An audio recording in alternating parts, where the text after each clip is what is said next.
오늘 본문 말씀에서 사도 바울은요, 우리에게 이 부모를 그리스도인들이 대해야 되는 중요한 두 가지의 태도가 무엇인지를 이야기해주고 있습니다. 그 두 가지는 설교의 제목대로 순종과 공경인데요, 무엇인지를 저희가 하나씩 좀 살펴보면 좋을 것 같습니다. 여러분, 먼저 순종부터 살펴볼까요? 부모님께 순종한다라는 것이 무엇을 의미할까요? 오늘 본문에 순종이라고 번역되어진 이 헬라어 단어의 원래 뜻은 무엇 아래에서 듣다라는 의미입니다. 무엇을 듣는 거예요. 근데 그냥 듣는 게 아니라 주의 깊게 듣고 경청하는 것을 의미하는 단어입니다. 부모에게 순종한다라는 것은 먼저 부모의 말에 경청한다라는 것을 전제로 하고 있다라는 것이죠. 그럼 제가 설교를 준비하면서 참 많이 회개했어요. 저희 어머니는 좀 걱정이 많으신 스타일이세요. 특별히 저에 대한 걱정이 정말 많습니다. 그래서 꼭 이렇게 안 붙이셔도 되는 말을 마지막에 덧붙이시는 스타일이세요. 그것도 되게 조심스럽게, 혹시나 아들이 또 승질 낼까봐. 네. 그래서 뭐 이런 거죠. 제가 요즘에 최근에 이제 자전거를 타기 시작했어요. 건강을 좀 생각해서 또 체력을 유지하기 위해서 이제 가끔 자전거를 타고 다니는데, 사실 제가 한 5, 6년 전부터 자전거 타고 싶다고 했는데 허락을 안 해주셨거든요. 위험하다고. 제 아내는 이제 다른 이유 때문에 허락을 안 해준 것 같긴 한데, 어쨌든 제가 최근에 허락을 맡아서 자전거를 타기 시작했습니다. 그래서 전화로 말씀을 드렸어요. 그랬더니 어머니가 담담하게 그래, 야 재밌게 타라 라고 얘기하시면서 끊기 전에 그러시더라고요. 그런데 지훈아, 너 자전거 타면서 이어폰 끼면 안 되는 거 알지? 예. 자전거는 자전거 도로에서만 타야 되는 거 알지? 저녁에 자전거 타고 다니면 안 되는 거 알지? 계속 덧붙이시는 거예요. 제가 엄마, 제가 애예요. 그냥 잘 탈게요. 걱정하지 마세요. 그리고 끊었어요. 제가 설교를 준비하면서 그 대화를 이렇게 생각해 보는데, 어머니의 마음이 헤아려지더라고요. 그 마음에 담겨져 있는 그것은 무엇입니까? 마음의 소리는 무엇입니까? 지훈아, 나는 너가 혹시나 자전거를 탈까봐, 타다가 다칠까봐 걱정이 돼 라는 마음의 소리죠. 그 마음을 제가 헤아리지 못한 거예요. 경청이 무엇인지 아십니까? 경청은 마음을 헤아려 드리는 거예요. 그리고 순종은 무엇인지 아십니까? 그것을, 그 마음을 해결해 드리는 거예요. 경청은 마음을 헤아리는 거예요. 마음의 소리를 듣는 겁니다. 부모가 나에게 왜 이런 말씀을 하시지라는 것을 먼저 헤아리는 거고, 순종은 그 마음을 해결해 드리는 겁니다. 여러분, 경청하지 않으면 순종하지 못해요. 누군가의 마음을 깨닫지 못하면 결코 자발적으로 순종하지 못합니다. 다른 사람과의 관계도 마찬가지 아닙니까? 그러면 저랑 아내랑 이제 결혼해서 처음 함께 살 때, 저희도 이제 다른 여느 부부들이 그러는 것처럼 이렇게 때로는 의견 충돌도 있었고요, 마찰도 있었고, 부부 싸움도 참 많이 했습니다. 실망을 시켜드렸다면 죄송합니다. 근데 뭐 서로 다른 남녀가 만나서 한 집에서 사는데 어떻게 충돌이 없을 수 있겠습니까? 충돌을 하는데 저희의 충돌을 멈춰준 아내의 한 문장이 있었어요. 그게 제 마음에 지금도 남아있는데, 제 아내가 저한테 이런 얘기를 했습니다. 죄송합니다. 이 세상에서 아버님과 어머님을 제외하고 그 다음으로 당신이 잘 되기를 바라는 사람이 나야 라는 얘기를 합니다.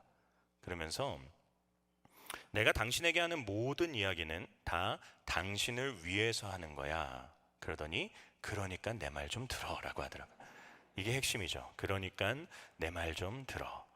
근데 저는 그 앞에 말이 더 와닿았어요. 내가 하는 모든 말은 다 당신을 위해서 하는 거야. 때로는 아내의 말이 저랑 동의가 되지 않을 때가 있었어요. 저를 바꾸려고 한다라는 생각이 들었을 때도 있습니다. 왜 그러지? 나도 내 삶이 있는데. 그런 생각으로 충돌을 했던 것 같은데, 아내가 나에게 해주는 모든 말의 마음이 나를 위한 거구나, 내가 잘 되기를 바라는 거구나, 나를 억압하려고 하는 것이 아니구나 라는 걸 깨닫는 순간 받아들여졌습니다. 여러분, 때로는 부모님이 우리에게 하시는 말씀이 때로는 참 투박하기도 해요. 때로는 참 어설프기도 하고요, 이 시대와 맞지 않기도 합니다. 때로는 우리를 답답하게 할 수도 있고요. 때로는 우리를 좀 화나게 할 수도 있고 때로는 짜증나게 할 수도 있습니다. 부인할 수 없는 사실이죠. 그러나 그 말씀 속에 담겨져 있는 마음을 헤아려야 되는 거죠. 그 마음은 무엇입니까? 너가 잘 되기를 바란다. 너를 사랑한다. 라고 하는 마음에서 나오는 이야기인 것이죠. 여러분, 이 마음을 헤아리기 시작할 때, 경청하기 시작할 때, 마음의 소리를 이해할 때 비로소 순종의 자리로 나아갈 수 있습니다. 왜냐하면 내 귀에 들리는 소리와 상관없이 그분의 마음을 이해할 수 있는 거기 때문입니다. 무엇보다 여러분, 우리는 육신의 부모님의 말씀을 경청하고 순종하는 것에서 뛰어넘어서 우리의 하늘 아버지의 말씀에 경청하고 그분에게 순종할 수 있어야만 합니다.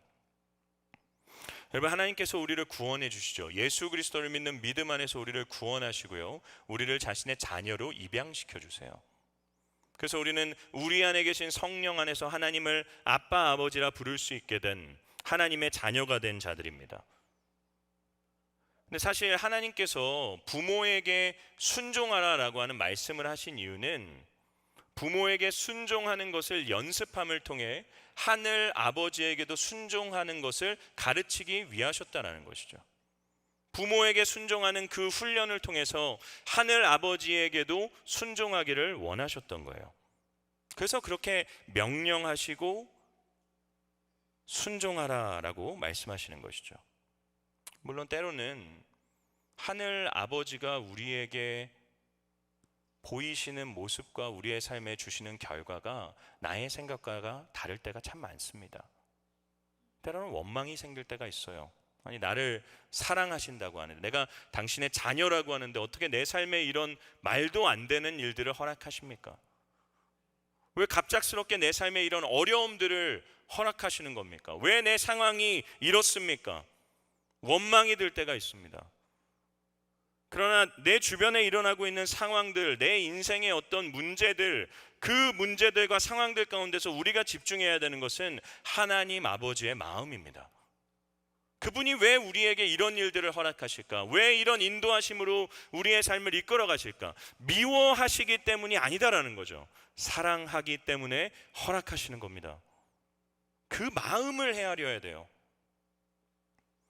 부모는 결코 자녀를 자기가 원하는 길로 인도하지 않습니다. 올바른 길로 인도하려고 합니다. 자녀가 가고자 하는 길이 잘못된 길일 때 부모는 그걸 내버려 두지 않아요. 자녀를 붙잡습니다. 자녀를 돌이킵니다. 그리고 어떻게든 자녀가 올바른 길로 걸어갈 수 있도록 자녀의 인생을 이끌죠. 우리를 사랑하는 하나님 아버지도 마찬가지십니다. 우리를 사랑하세요. 때로는 우리의 삶에 우리가 하고자 하는 일들이 잘못된 길일 때 하나님은 우리를 안으시고 다시금 올바른 길로 인도하시는 겁니다.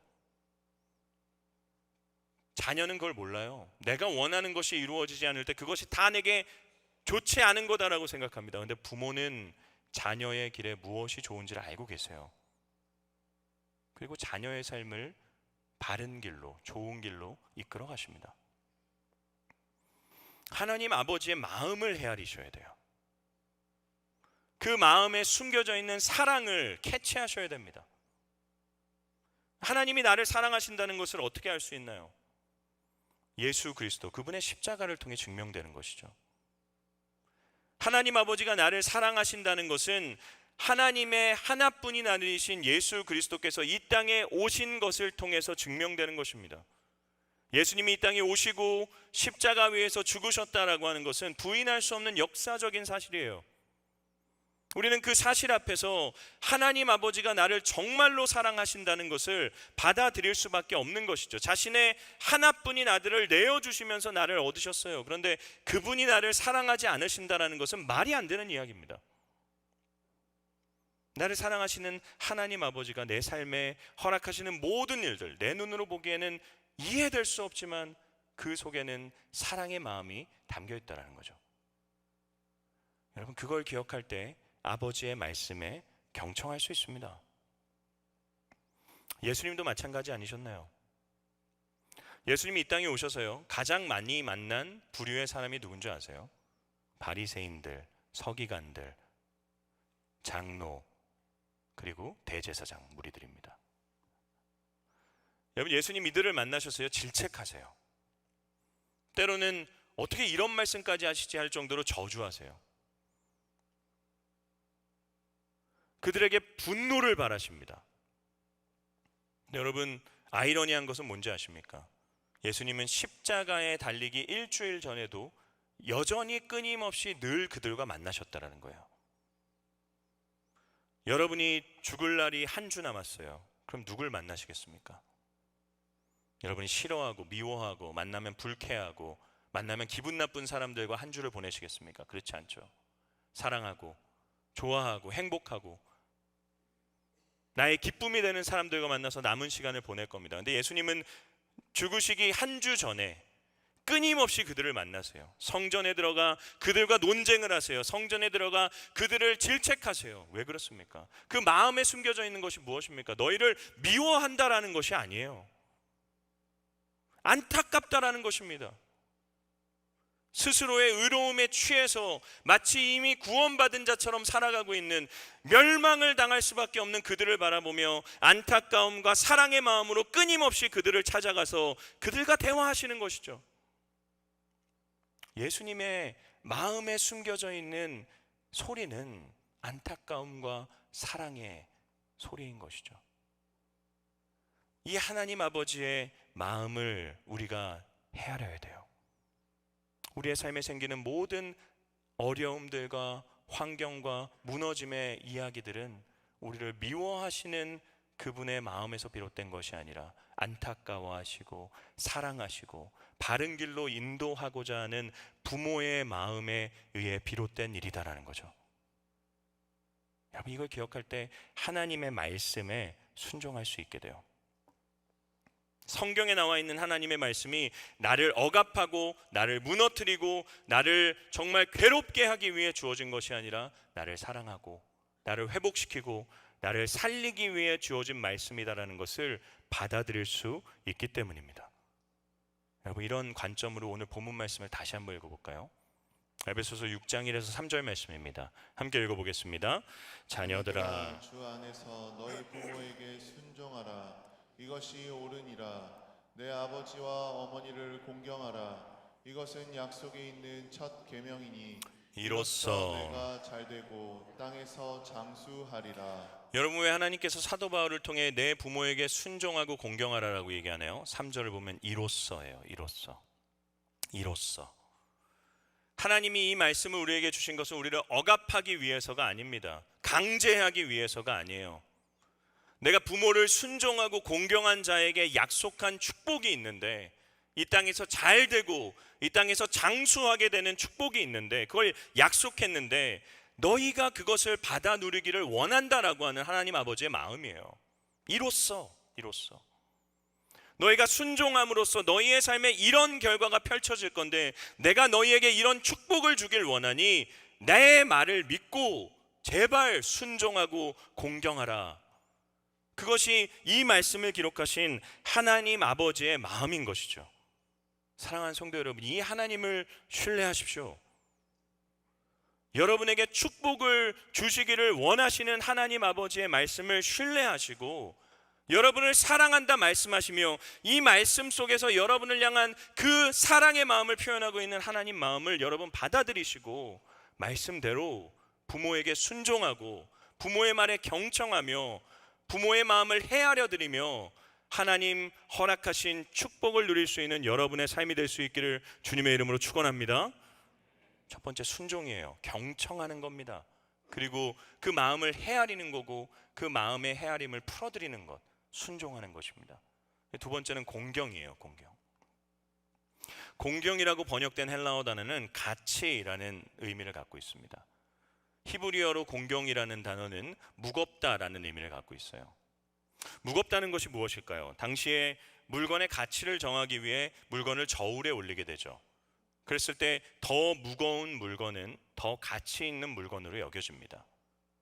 그렇기 때문에 부모를 공경하라라고 하는 것은 부모를 가치 있는 존재로, 가볍게 함부로 여기는 것이 아니라 정말로 무겁기 때문에 가치 있는 존재로 소중하게 대하고 부모의 삶을 인정해 드리라 라고 하는 거죠. 부모라고 하는 존재를 우리의 삶에 있어서 되게 중요한 가치를 지닌 존재로 인정하라는 것입니다. 물론 아무리 생각을 해보셔도 인정할 만한 삶을 살지 못한 부모님들을 모시고 계신 분들도 계실 것입니다. 그러나 여러분 기억하셔야 되는 것이 뭔지 아세요? 그럼에도 우리가 부모를 공경할 수밖에 없는 이유는 지금 내가 나로서 존재할 수 있는 이유가 부모님 때문이다라는 것을 부인할 수 없기 때문이에요. 부모님이 나에게 행하신 일이 내 인생에 큰 영향을 끼쳤을 수도 있고요, 아주 작은 영향을 끼쳤을 수도 있어요. 그게 긍정적인 영향일 수도 있고 부정적인 영향일 수도 있습니다. 그러나 분명한 것은 부모에 의해서가 아니었다면 지금 나는 나로서 존재할 수 없었다라는 것을 기억하셔야 돼요. 여러분, 제가 이번 주에 저희 사역반하는 집사님들과 함께 음악회를 하나 참석을 했어요. 오랜만에 클래식 공연을 들으니까 되게 제가 고상해지는 것 같았습니다. 네, 너무 좋았어요. 너무 좋은 공연이었고 너무 정말 훌륭한 연주였어요. 제가 그 연주를 들으면서 이렇게 눈을 감고 이렇게 연주를 감상하고 있는데 제 귀에 되게 익숙한 맑고 고운 소리가 들렸습니다. 그게 뭐냐면 트라이앵글 소리였어요. 아시죠? 트라이앵글 이렇게 주고 이렇게 통통 치는 거. 근데 그 소리가 너무 아름답더라고요. 그래서 이렇게 듣다가 이거 익숙한 소리인데 해가지고 눈을 딱 뜨고 보니까 그 뒤편에 이제 트라이앵글을 주고 이렇게 탕탕 치고 계신 분이 계시더라고요. 근데 앞을 보니까 이 현악기를 연주하시는 분들은 쉴 틈 없이 움직이세요. 쉬질 못해요. 계속해서 움직이십니다. 막 열심히 해요. 그런데 그 뒤에 계신 트라이앵글 연주하시는 그분은 그냥 이렇게 들고 계시다가 박자에 맞춰서 띵 이것만 하시는 거예요. 상대적으로 너무 분주하고 너무 한가해 보이더라고요. 근데 여러분, 제가 뭘 깨달았냐면 전체 곡의 비중을 차지하는 것은 트라이앵글을 연주하는 것은 전혀 비교가 되지 않아요. 현악기는 훨씬 더 많은 비중을 차지하고요, 그 곡에 훨씬 더 많은 중요한 역할을 감당합니다. 트라이앵글은 그렇지 않아요. 비중이 작아요. 그렇게 큰 역할을 차지하는 것 같지 않아요. 그런데 트라이앵글이 없으면 곡은 완성되지 않아요. 그 곡이 왕곡이다라고 표현할 수 있고 그 곡이 연주될 수 있는 곡이다, 그 곡이 곡으로서 존재할 수 있는 것은 그 작은 것 같아 보이는 그 트라이앵글의 연주가 있었기 때문이에요. 부모님의 삶이 여러분에게 그다지 인정받을 만한 삶이 아닐 수 있어요. 그렇게 중요하지 않을 수 있습니다. 그렇게 큰 여러분의 인생에 좋은 영향을 끼치지 않았을 수도 있어요. 그러나 부모님이 계시지 않았다면 저와 여러분의 삶은 애당초 성립될 수 없는 인생이다라는 것을 기억해야 되죠. 내가 나로서 존재할 수 있는 것, 내가 나라는 인간으로서 이 땅을 살아갈 수 있는 것은 부모의 헌신이 있었기 때문이에요. 지금은 어떤지 모르겠습니다. 그런데 삶의 어느 한순간에 내가 어른으로서 존재하고 있다는 건 삶의 어느 한순간에 그분이 나를 향한 전적인 헌신을 보이셨다는 것을 전제합니다. 왜냐하면 지난주에 제가 말씀드린 것처럼 인간은 태어나고 부모를 의존하지 않고는 살 수 없는 존재이기 때문이에요. 그 한순간에 부모가 나에게 최선의 헌신과 최선의 희생과 최선의 노력을 다하지 않았다면 나는 존재할 수 없는 자입니다. 그걸 인정해 드리는 게 공경입니다. 연주가 끝나고요, 모두가 박수를 쳤어요. 앵콜을 외칩니다. 저도 박수를 치면서 감사를 표했어요. 물론 그 모든 팀을 대신해서 대표해서 일어나서 지휘자분이 뭐 소개를 하기도 하고 들어갔다 나오시기도 하고 박수를 받으시기도 하고 계속 지휘자분이 앞에 서서 모든 것을 감당하셨어요. 그런데 여러분, 저희의 박수가 그분만을 위한 것입니까? 그렇지 않아요. 그 공연을 만들어낸 모든 사람들, 눈에 보이는 사람이든 뒤에서 수고한 분이든 그 공연을 기획하신 분이든 그 공연을 연주하신 분들이든 모든 사람들에게 당신들의 노고와 수고에 감사한다라고 하면서 박수를 보내는 것이죠. 부모의 삶을 인정해 드려야 됩니다. 내 삶의 중요한 역할이 아니다라고 하더라도. 그럼에도 내가 부모를 존경할 근거를 찾지 못한다면 여러분, 하나님이 계시다는 것을 기억하십시오. 우리는 하나님 아버지를 공경해야 돼요. 여러분, 저와 여러분의 인생에서 가장 무거운 분이 누구입니까? 가장 가치 있는 분이 누구입니까?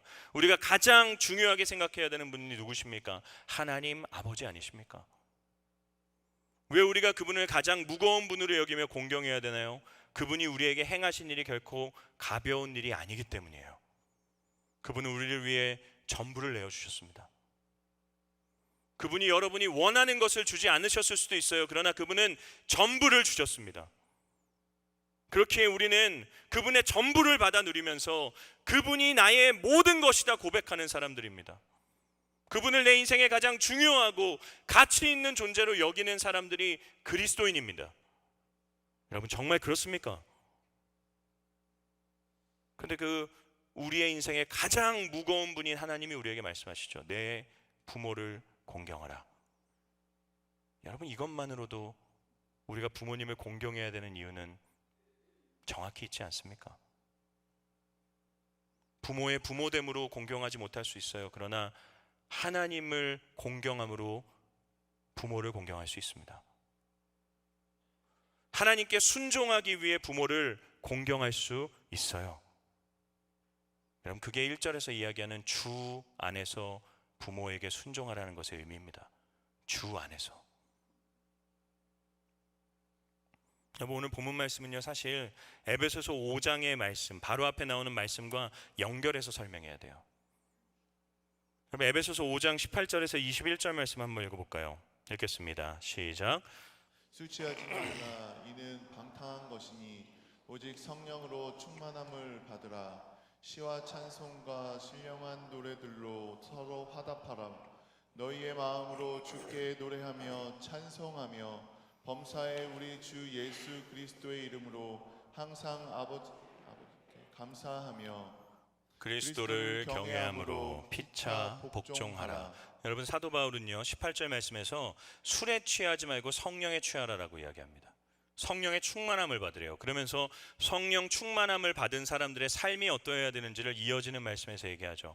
시와 노래와 찬송과 신령한 노래들로 하나님 아버지께 찬양해야 됩니다. 그리고 어떻게 해야 되나요? 예수 그리스도 그분으로 말미암아 하나님께 감사하는 인생을 살아야 돼요. 근데 거기서 그치지 않죠. 21절을 보게 되면 뭐라고 얘기합니까? 그리스도를 경외함으로 너희가 서로 피차 복종하라 라고 얘기합니다. 그러면서 피차 복종해야 되는 관계를 우리에게 이야기해줘요. 이어지는 말씀에서 가장 먼저 드러나는 관계가 무엇입니까? 아내와 남편과의 관계예요. 그게 5장 하반절에 등장하죠. 그리고 오늘 본문이 시작되는 겁니다. 6장 1절 말씀에서 자녀와 부모와의 관계를 이야기하는 거예요. 그리고 이어지는 말씀에서는 종과 주인과의 관계를 이야기합니다. 이거는 다 당시에 한 가정 안에 있던 관계를 의미하는 것입니다. 성령에 충만한 사람들, 그 사람들은 그리스도를 경외하는 사람들인데 하나님 아버지의 놀라운 사랑을 알고 그분을 사랑하며 그분을 두려워하는 자들인데 그런 자들은 피차 복종할 수밖에 없다라는 겁니다. 아내는 남편에게, 남편은 아내에게, 자녀는 부모에게, 부모는 자녀에게, 종은 상전에게, 상전은 종에게 복종하며 사는 사람들이 성령 충만한 사람들이다라는 것이죠. 성령 충만하면 종교적인 행위에 있지 않아요. 관계에 있습니다. 성령 충만하면 관계의 깨어짐은 회복될 수밖에 없습니다. 그렇기 때문에 여러분, 그리스도를 경외하는 자녀라면 그리스도로 말미암아 자녀의 부모에게 순종하고 공경할 수밖에 없다라는 것이죠. 이게 주 안에서입니다. 그리스도 안에서. 부모의 어떠함 안에서가 아니에요. 우리가 부모님께 순종하고 공경해야 되는 이유는 부모의 어떠함 때문에 하는 것이 아닙니다. 도리 안에서가 아닙니다. 우리가 부모에게 순종하고 공경해야 되는 이유는 여러분 그것이 인간의 마땅한 도리이기 때문이 아니에요. 주 안에서입니다. 하나님을 믿는 믿음 안에서, 하나님을 경외하는 믿음 안에서 부모를 하나님의 뜻에 따라 순종하고 공경하는 인생을 사는 것이죠. 사랑하는 성도 여러분, 여러분이 부모의 부모됨으로 인해 그분께 순종하고 공경할 수 있다면 감사하십시오. 놀라운 축복인 것입니다. 여러분이 혹시 부모의 부모됨으로 인해서 그분께 순종하고 공경할 수 없다면 하나님으로 인해서 순종하고 공경하십시오. 하나님이 여러분의 삶에 예비하신 축복을 반드시 베풀어 주실 것입니다. 주 안에서 부모님을 향한 순종과 공경의 자리로 나아갈 수 있는 저와 여러분의 삶이 될 수 있기를 우리 주님의 이름으로 축원합니다.